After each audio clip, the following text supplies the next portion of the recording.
use the distance. Good morning, team. Thanks for checking in for the Next Kilograms Kilometers podcast and continuing on with these winter conversions. Using distance as a metric can be another measuring stick to kind of gauge your intensity, gauge your work rate during the winter months, and specifically kind of referring towards like our max aerobic speed types of intervals. I know oftentimes folks like to do these on the treadmill.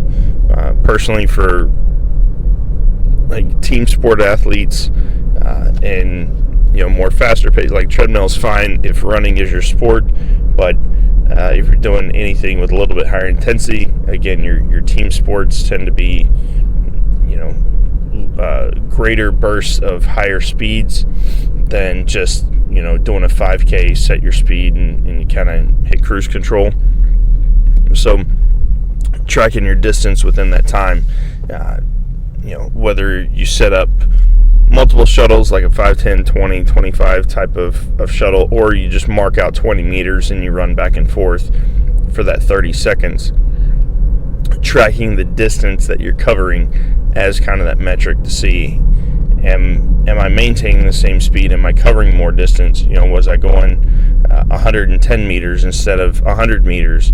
Was I making that last turn, and getting halfway across or something like that, as a way to track the speed? Now, obviously, distance is just one part of it. You still got a little bit of calculation to figure the speed.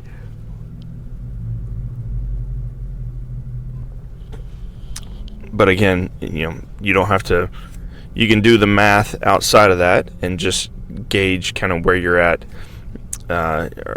in terms of where you should be, and then just make sure that you're staying on track. So, again, if you're doing 4 sets of 5, 30 seconds on, 30 seconds off in a shuttle run, are you covering around 100 meters each time, or by the time you get to those last few rounds, are you down to 85, 90, even lower within that 30 seconds, right? That there might be a little bit too much of a drop off, or maybe now you're starting to cover 110, 115, 120 in those first few rounds, and then you're dropping off to 100.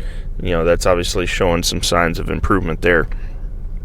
But again, just some reassurance that it doesn't have to all be just a speed or, on a treadmill or anything like that. Again, other ways that we can kind of track that intensity without heart rate monitors and speedometers. So if you have any questions about that, you want to mix that in a little bit more, hit us up, let us know, and we can kind of brainstorm how better to or how to efficiently work that into your routine and your regimen.